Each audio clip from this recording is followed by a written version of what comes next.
Sudah lama sekali saya tidak menonton pentas teater koma. Kalau tidak salah sebelum pandemi COVID-19, hampir 9 tahun lalu. Dan sekarang ini di Gedung Graha Bakti Budaya di Taman Ismail Marzuki, Jakarta Pusat, karya arsitek Andra Martin, saya bisa menonton lagi pertunjukan teater yang sangat legendaris di Indonesia. Bagi para pecinta seni pertunjukan di Jakarta, terutama penonton setia teater koma seperti saya, kembali melangkahkan kaki ke Gedung Graha Bakti Budaya yang baru ini rasanya seperti pulang ke rumah.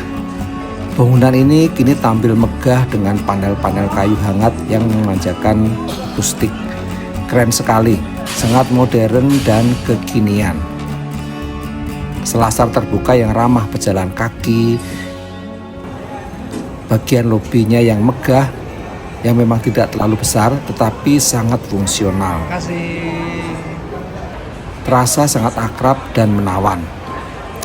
Namun di tengah gempuran bioskop IMAX, konser musik megah, hingga hiburan serba cepat di layar ponsel pintar kita, sebuah pertanyaan besar muncul.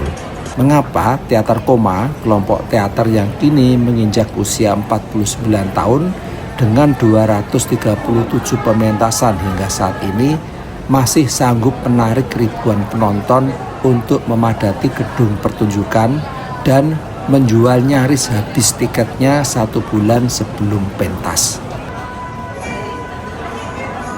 Memasuki area lobi Gedung Graha Bakti Budaya yang baru di pertunjukan ketiga lakon Rumah Sakit Jiwa, antusias itu terasa begitu nyata. Bagi saya yang memesan tiket pre-sale 1 bulan lalu, serta melihat deretan kursi nyaris ludes, bukanlah pemandangan yang mengejutkan lagi. Dari sisi teknis fasilitas, Gedung Graha Bakti Budaya yang baru memberikan kenyamanan luar biasa. Harga tiket yang ditawarkan pun sangat bervariasi. Mulai dari kategori 6 di balkon seharga Rp150.000 hingga kategori 2 Best View seharga Rp850.000 untuk akhir pekan. Rentang harga yang fleksibel ini menjadi pintu masuk yang ramah bagi siapapun yang ingin menikmati seni teater. Penataan sudut pandang antar kursi dirancang presisi. Kapasitas 945 kursi terbagi dalam hall bawah 586 kursi dan hall atas atau balkon 359 kursi. Jarak antar kursinya longgar sehingga nyaman bagi penonton yang akan lewat. Penonton di area tengah maupun balkon atas tetap mendapatkan pandangan utuh ke arah panggung tanpa terhalang. Pementasan kali ini membawakan lakon Rumah Sakit Jiwa karya almarhum Nano Riantiarno. Sebuah naskah yang pertama kali dipentaskan pada tahun 1991, 35 tahun yang lalu. Pertunjukan pertama kala itu sukses besar. Hadirin sekalian, inilah pertunjukan teater koma produksi ke-237 RSJ Rumah Sakit Jiwa karya Nano Riantiarno, sutradara Rangga Riantiarno. Selamat menyaksikan.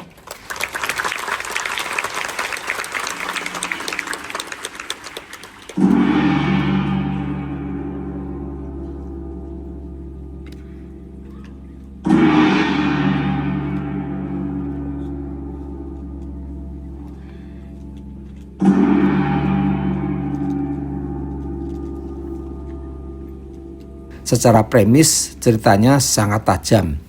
Mengisahkan Dr. Rogusta, seorang dokter muda idealis yang mencoba membongkar korupsi dan kemunafikan ketua Yayasan Rumah Sakit Jiwa. Rumah Sakit Jiwa di sini dijadikan alegori tentang bagaimana kekuasaan kerap memanipulasi mental dan realitas masyarakat. Di atas panggung Graha Bakti Budaya yang baru, tata lampu dan desain set yang dihadirkan benar-benar memanjakan mata. Elemen musik dan koreografinya mengalir sangat kaya. Namun sebagai penonton veteran yang tumbuh bersama tajamnya kritik teater koma era dulu, ada satu catatan kecil yang saya rasakan. Eksekusi pementasan kali ini terasa lebih ramah tetapi kurang komedis khas teater koma. Sentilan-sentilan satir sosial politik yang biasanya pedas dan menohok, kali ini disajikan dengan warna humor yang lebih aman. Bagi penonton baru, pentas kali ini mungkin menghibur, apalagi dengan tata panggungnya yang sangat megah. Walau bagi penonton nostalgia yang sering menyaksikan pertunjukan teater koma, ada kerinduan akan greget satir masa lalu yang belum sepenuhnya terobati. Mari kita lihat teater koma dari sudut pandang yang jarang dibahas, ekonomi pertunjukan. Kita akan beristirahat sejenak selama 15 menit. Jika kita menghitung simulasi pendapatan kotor pada pentas rumah sakit jiwa kali ini, dari total 5 kali pertunjukan, yaitu 2 kali weekdays dan 3 kali weekends, dengan kondisi seluruh tiket pre-sale dan reguler habis terjual, saya hitung potensi angkanya menyentuh sekitar 1,62 miliar rupiah. Angka yang terlihat fantastis di atas kertas, bukan? Namun, realitanya tidak sesederhana itu. Angka kotor tersebut harus dipotong sewa gedung. Untuk weekday 42 juta rupiah per hari dan untuk weekend 50 juta rupiah per hari. Belum lagi biaya untuk gladi resik dan uploading. Biayanya weekday 21 juta rupiah per hari dan weekend 25 juta rupiah per hari. Kemudian ada lagi biaya produksi set panggung dan kostum yang sangat rumit, logistik latihan berbulan-bulan hingga membiayai ratusan pekerja seni, mulai dari aktor, musisi, hingga tim backstage atau di belakang panggung. Inilah alasan mengapa era sekarang pementasan teater umumnya dipadatkan menjadi 4 hingga 5 hari saja. Berbeda dengan era dulu yang bisa berlangsung hingga 2 minggu penuh. Pendapatan tiketing murni saat ini seringkali hanya cukup untuk mencapai titik impas atau big event. Tanpa adanya manajemen industri yang rapi dan dukungan sponsor utama seperti Jarum Foundation dan yang lainnya, pertunjukan teater skala besar akan sulit bertahan secara mandiri.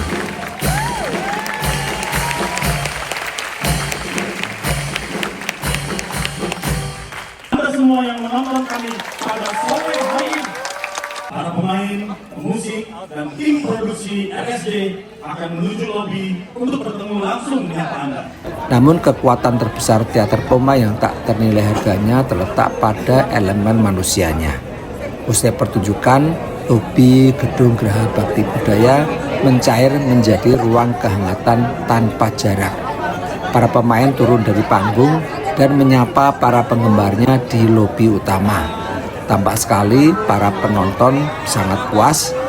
Kita melihat Ibu Ratna Riantiarno yang tetap anggun dan ramah menyapa penggemar, digerubuti penggemar untuk bisa sekedar menyapa dan minta foto bersama. Kita juga melihat para pemain utama melayani foto bersama dengan senyum tulus. Dan yang paling krusial, estafet kepemimpinan itu nyata. Di tangan sutradara Rangga Riantiarno, putra almarhum Nano Riantiarno, tongkat keberlanjutan teater koma kini dipegang dengan sangat mantap. Di antara penonton dengan rambut beruban yang bernostalgia hari itu, saya melihat banyak penonton usia 30 hingga 40 tahun yang memboyong anak-anak mereka usia 8 hingga 15 tahun. Mereka lah bukti hidup bahwa tradisi menonton teater sedang diwariskan secara alami dari satu generasi ke generasi berikutnya. Jadi mengapa teater koma masih sanggup bertahan di era industri hiburan modern saat ini? Jawabannya karena mereka tidak hanya menjual tontonan tetapi merawat sebuah ekosistem. Mereka menggabungkan keaktoran yang berdedikasi, manajemen organisasi yang profesional, rasa hormat pada warisan karya, serta hubungan emosional yang erat dengan penonton setianya. Gedung Geraha Bakti Budaya boleh berganti wajah menjadi lebih modern, zaman boleh berubah serba cepat, namun selama kehangatan dan dedikasi ini tetap ada, panggung Teater Koma tidak akan pernah kehilangan jiwanya. Bagaimana dengan kalian? Kapan terakhir kali kalian menyaksikan pertunjukan teater secara langsung di panggung? Tuliskan cerita dan kenangan kalian di kolom komentar di bawah. Saya Wibi Kembara, terima kasih sudah menonton sampai akhir. Sampai jumpa di ulasan arsitektur dan ruang budaya berikutnya.